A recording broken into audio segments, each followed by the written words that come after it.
the title of my presentation is Flaunt Your Pride Online. These are just social media and fight for queer rights in Poland. And it was a master thesis and Master of Arts in Media Studies that I did at the Technische University here in Berlin. And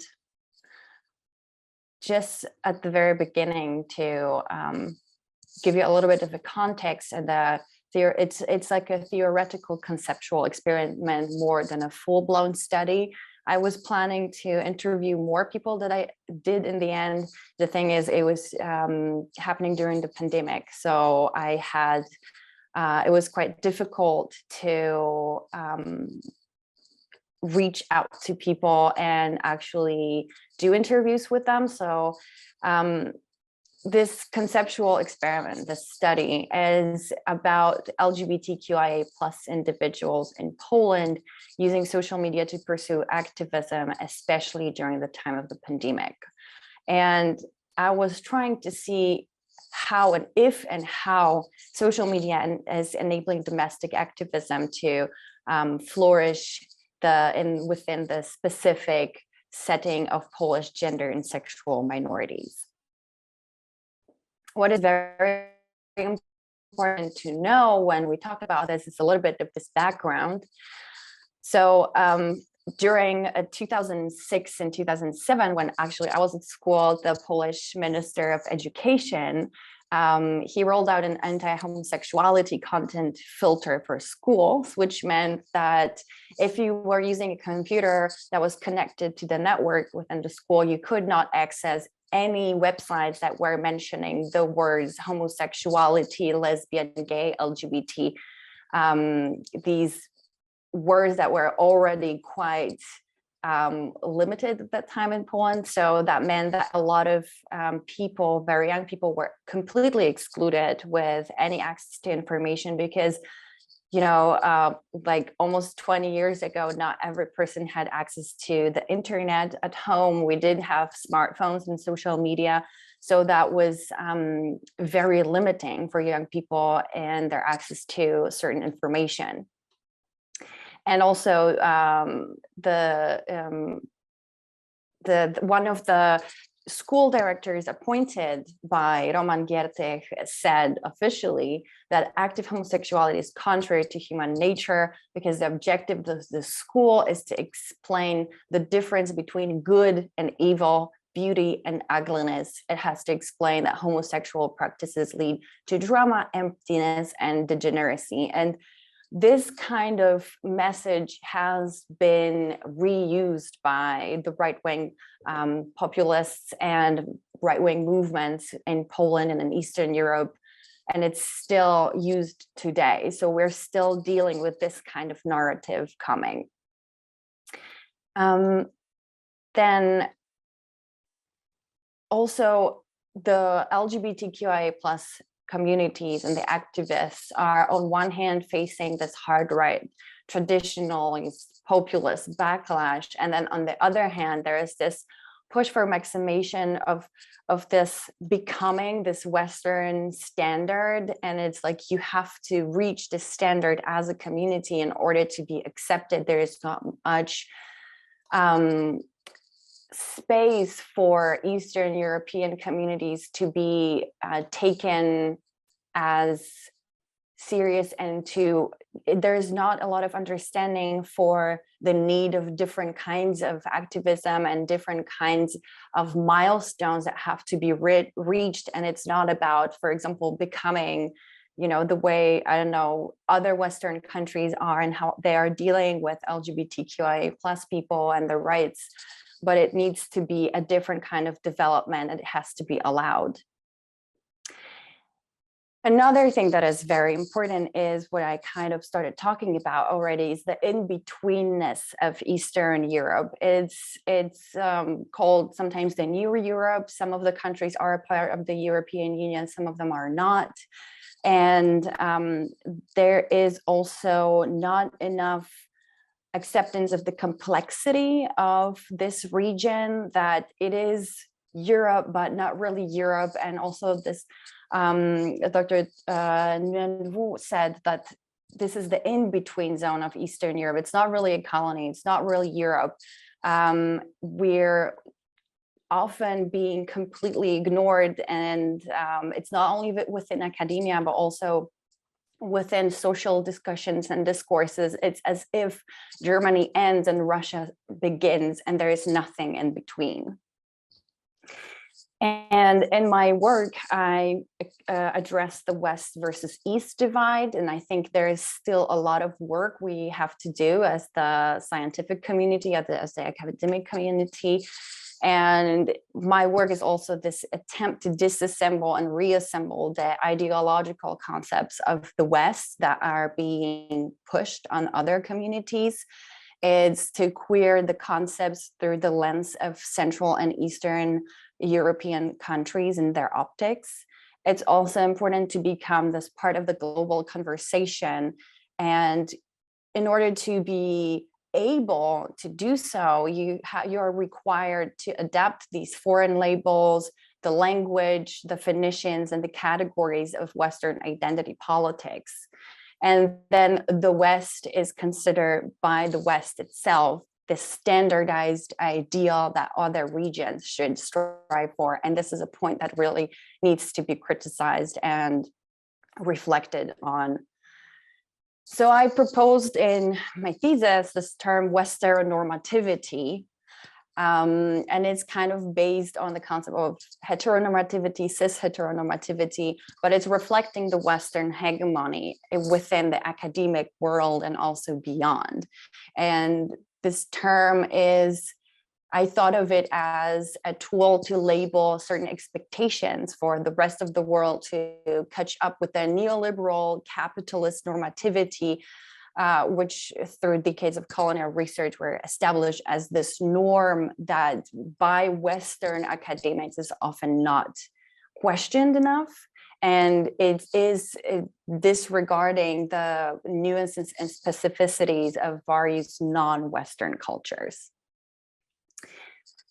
Now, a very important part, because as I mentioned, I'm also doing research on populism. So the populist backlash was something that was in resonance with my master thesis. And I would like to talk about this a little bit more because, of course, we know populism, authoritarian right, but what does it mean actually for LGBTQIA+ people? So the populist backlash, in general, gender and sexuality related issues are used to promote this nationalist sentiment of the hard right and to gain the engagement of, for example, very fundamentalist Christian Catholic groups and also conservative groups, and to perpetuate this anti-queer rhetoric. And the social response to discrimination that happens in Poland is then met with intensified oppression. So if we're trying to push back, the government is going to use even more power to quash any kind of anti-discriminatory response. So Polish activists are forced to fight back even harder. And it's instead of getting some space to be able to talk about certain issues, we're being pushed and squished even more.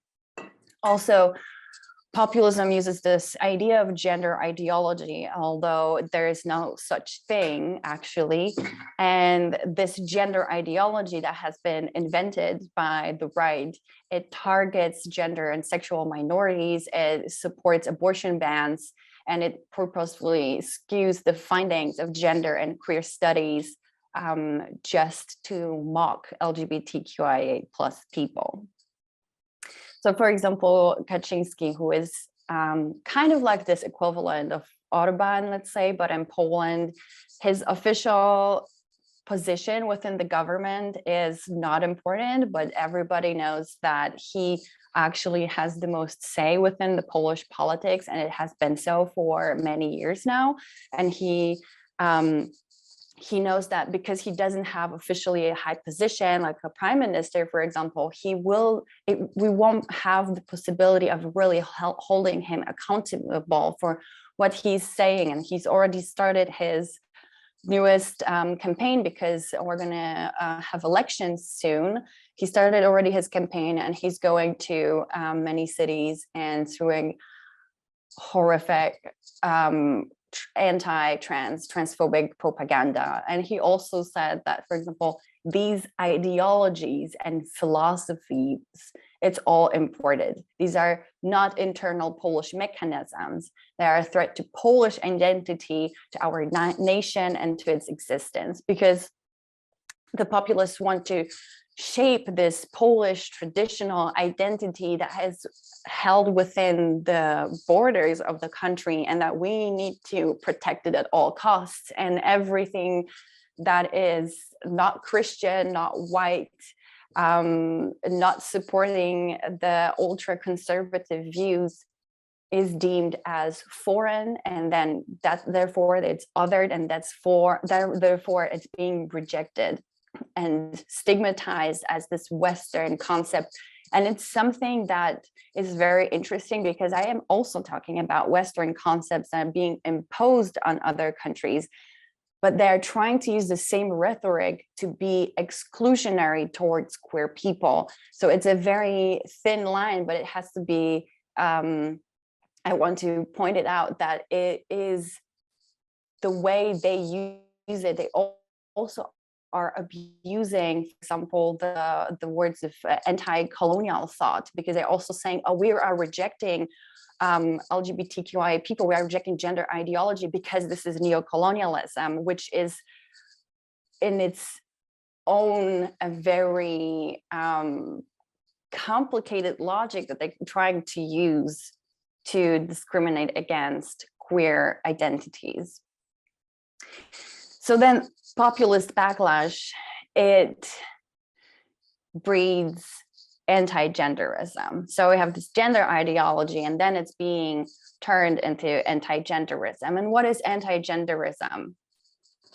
So anti-genderism in Poland, within the Polish context, but I also want to say that it is not about Poland. I'm speaking about Poland here because this is where I did my research, but it can be expanded to other countries as well. Hungary, for example, for sure, and other Eastern European countries as well. I want to say that this very clearly. So anti-genderism in Poland is this nationalistic reduction. It's a component of their rhetoric that also abuses the term anti-colonialism and those Polish culture wars that are trying to perpetuate. The anti-genderist backlash originates in the misconception of the purpose of sexual health and education, and also, for example, reproductive rights. The sexual and gender minorities are being coded and targeted as targeting the traditional cultural values. But what are the values? Those values are being shaped by the populists themselves, and then queer people and people who are trying to question them and criticize them are being turned into this other. So now the next thing I wanted to talk about is the research methods that I used, and I did qualitative interviews with 3 people that were all born in Poland. They were living in Poland or Europe or outside of Europe. Max, Alex, and Sasha, these are not their real names. All the interviews that I conducted with them were anonymized and coded, and these are not their real names. These are anonyms that pseudonyms I used for them. They're all between 25 and 35 years old. All of them were engaged in LGBTQIA+ activism and various modes of digitalization. Some of them were actually, all of them had the experience of being out in the streets, but also using social media for their activism. And they were all engaged also in the fight for reproductive rights and the Black Lives Matter movement in Poland and abroad. And these are some questions. I'm not going to read all of them, but for example, I was asking what kind of media do they use? What kind of content do they publish? If they see themselves as this part of this social activism movement, if there are any overlappings. And what was also very interesting that basically all of them said that it's very difficult today to have this online versus offline distinction, that we can't really see it as that anymore. And also it's reflecting another binary that maybe we should break and find a different way of talking about social media and our presence online. Gender and power online is something that kind of was something that was established when I was working on the theory. I understood that it's very interesting how these two things conjoin and how does it work out in this online realm. So, sorry, I wanted to go back. So internet and therefore also digital activism are all textual media. So the power of influence of language and bodies are the cause of oppression by the way beyond that oppression and the way beyond that oppression. This is according to Butler. So through the textualization of social institutions and the political interests and the ideological constructs and the heterometrics were introduced into the internet landscape.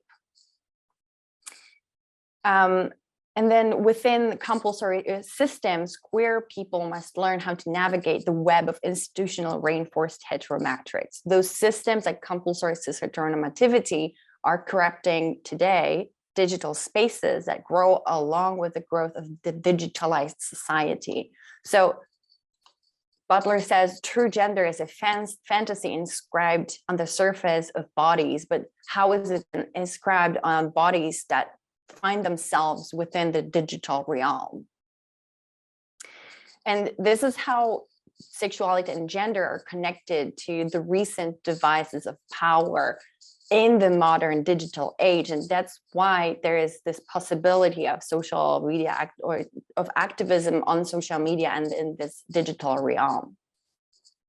So if queer ways of living are, according to Cvitkovic, forms of effective life that have not solidified into institutions, organizations, or identities, and doing gender includes doing power, then queer ways of living presented online have the means to subvert the heteronormative matrix solidified within the offline domain, a metric that is seeping into the internet as we speak, basically. And here, by the words of Chen, offline experiences are woven into the fabric of online behaviors. When people enter the cyberspace, they bring along preformulated cultural scripts, which they utilize to map the new territory. In this light, culture is a unifying force, and perhaps cyberspace is more generally so. So Chen speaks here about culture, but also we can, and about online behaviors and offline experiences. So if we have a certain offline experiences of, for example, gender or activism, how does it play out when they become our online behaviors? So internet provides us a platform that is independent of institutions that can provide money, as can be claimed used by autonomous individuals and groups. It's helping, for example, grassroots organizations and group to get more visibility and get a platform.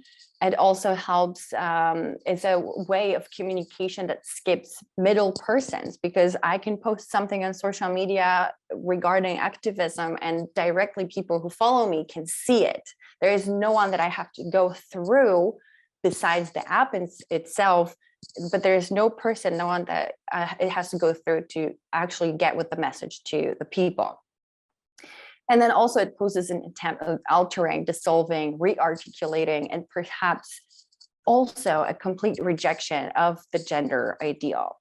And then new questions arise from the thesis that we could address. What about the online presence that is not embodied, or is it embodied? And if it is, how is it embodied? Is online gender a true gender if there is no inscribable body? And also, what influence does transforming one's gender to transferring one's gender into the online realm have on one's offline existence? These are some questions that I didn't have the scope of my thesis to address, but I think they are very fascinating questions, and I hope to maybe address them in my future work. Some recommendations also stemming from my thesis are rejecting the Western hegemony within academia and the Western lens and cis heteronormative modes of interpretation, also interpretation of data. Without clear communication with minority groups on this academic level, the knowledge production is never going to escape these general truths, inaccurate truths established by white supremacy and patriarchy. And those truths, this kind of agenda also is seeping to the online realm.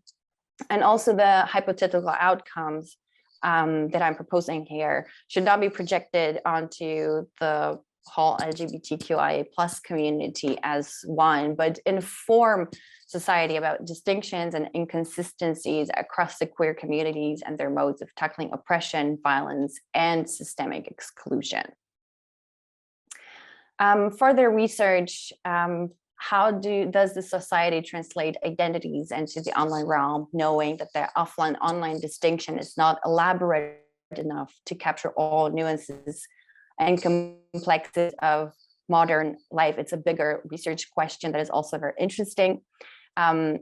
Also, suggestions for further research, upping the number of interviews, maybe also interviewing people who are on the other side of this political spectrum and what is their agenda that they're bringing.